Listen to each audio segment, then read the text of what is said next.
네, 계속해서 포항에서 전해드리겠습니다. 경북 동해안은 오늘 오후부터 비가 내리기 시작해 내일 낮까지 이어지겠습니다. 내일까지 예상 강수량은 5에서 20mm로 돌풍이 불고 천둥, 번개 치는 곳도 있겠습니다. 오늘 낮 최고 기온은 17도 안팎으로 어제보다 7도 이상 떨어지겠습니다. 동해 전 해상에는 풍랑 예비특보가 발효되고 바다의 물결은 동해 중부와 남부 모두 3m까지 높게 일겠습니다. 전자상거래로 물건을 살 때 소비자들은 3,000원 정도의 배송비를 내지만 이런저런 돈을 떼고 나면 택배 기사에게는 700원 정도만 남는데요. 경주의 한 택배 대리점이 택배 기사들로부터 턱없이 높은 수수료를 떼어봤다는 주장이 제기돼 논란이 되고 있습니다. 장미쁨 기자가 보도합니다. 올해로 7년째 경주에서 택배 기사로 일하고 있는 김광석 씨. 물건 하나를 배달하면 택배 회사로부터 약 800원 정도를 받지만 실제로 손에 쥐는 돈은 10%가 더 공제된 700원 정도에 불과합니다. 택배 대리점 관리와 운영비 명목으로 원천 징수되는 대리점 수수료 때문인데 일관된 산정 기준이나 근거가 없이 제멋대로입니다. 어떻게 들어가는 제방 비용인지 밝혀지지 않고 일방적으로 책정된 수수료에 의해서 일방적으로 원천 징수해 가는 것은 부당하다고 느낍니다. 국내 택배는 택배 회사가 대리점에게, 대리점이 다시 택배 기사에게 배달을 맡기는 구조로 기사들은 택배 회사가 아닌 대리점에 소속돼 있습니다. 그런데 경주의 한 대리점에서 통상 8에서 10%씩 되는 이 수수료를 다른 곳보다 최대 2배 넘게 부과해왔다는 주장이 제기됐습니다. 이 대리점은 기사들의 전산 접근을 막고 택배 운송 내역 등을 숨기는 방법으로 매달 1,000만 원가량의 추가 이익을 냈다고 기사들은 주장합니다. 저희 택배 노동자는 최약자입니다. 그러니까 일방적으로 책정해놓은 수수료에 대해서 또 아니면 일방적으로 지급하는 수수료에 대해서 이의를 제기할 수 있는 위치도 아니었고.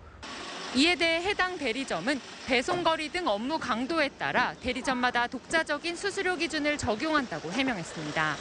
대리점장이 판단해가지고 이 지역에 뭐 예를 들어서 뭐 배달이라든가 그런 무슨 뭐 이점이라든가 뭐 기름값이라든가 여러 가지 형평성에 따라가지고 그런 대리점장이 그런 거는 정하는 거죠. 현행법상 택배 대리점 수수료에 대한 명문 규정이 없다 보니 대리점주가 수수료를 자의적으로 적용해도 위법은 아닙니다. 문제를 제기한 택배 기사는 대리점으로부터 계약 해지를 당했고 택배 기사들은 이에 반발해 지난 1일 배송을 거부하기도 했습니다. 대리점과 택배 기사들의 갈등이 커지고 있어서 행정당국의 관심과 조정이 필요해 보입니다. MBC 뉴스 장미쁨입니다.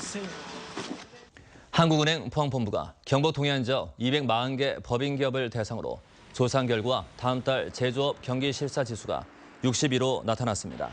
이는 3월과 같은 수치이며 전국 제조업 평균 전망지수 82보다 훨씬 낮았습니다. 반면 4월 달 비제조업의 업황 전망지수는 75로 3월에 비해 8포인트 상승할 것으로 전망됐습니다. 포항 야구장 인근에 오는 2019년까지 155억 원이 투입돼 체육문화시설과 장애인 전용 수영장 등 재발 시설을 갖춘 장애인 전용 체육관이 건립됩니다. 자유한국당 박명재 의원은 문화체육관광부가 올해 장애인형 국민체육센터 건립 지원 대상지로 포항시와 세종시를 선정해 올해 공사가 시작된다고 밝혔습니다. 포항은 경북에서 가장 많은 장애인이 살고 있어 2년 전부터 전용 체육관 유치에 노력해 왔습니다. 올해 러시아 어장에 국내 오징어 채낚기 어선들의 입어를 위한 한러업 협정이 이달부터 시작됩니다. 해양수산부는 러시아 연방수산청과 오는 17일부터 21일까지 닷새간 국내 어선들의 어획 쿼터와 입어 척수, 입어 시기 등에 대한 조건을 협의할 계획이라고 밝혔습니다. 지난해에는 7월부터 10월까지 러시아 어장 입어가 이루어졌습니다. 한국수력원자력은 백내장 등으로 실명 위기에 놓인 저소득층을 위해 올해 3억 원을 들여 실명 예방 사업을 실시합니다. 이를 위해 경주와 부산 울진 등 발전소 주변 지역민을 대상으로 백내장과 녹내장 등 눈 수술이 필요한 300여 명의 취약계층에게 치료비를 지원하고 1,000명의 주민에게 무료 안과 검진을 실시할 계획입니다. 대구 경북지방중소기업청은 중국 무역 피해 기업에 대한 지원 사업을 본격적으로 추진합니다. 매출 감소 등 피해가 발생한 기업에 대해서는 예산을 500억 원 확대해 긴급 경영 안정자금을 지원하고 검역 허가 등 중국 인증 획득과 규제 대응 등을 돕기로 했습니다.